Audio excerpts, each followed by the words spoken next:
యేసయ్య నీ కృప తలంచగానే నా శ్రమలు శ్రమలుగా అనిపించలేదే.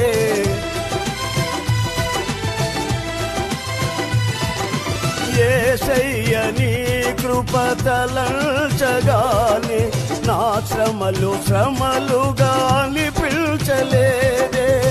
నీవు నాకిచ్చే మహిమ ఎదుట ఇవి ఎల్ల తగినవి కావే.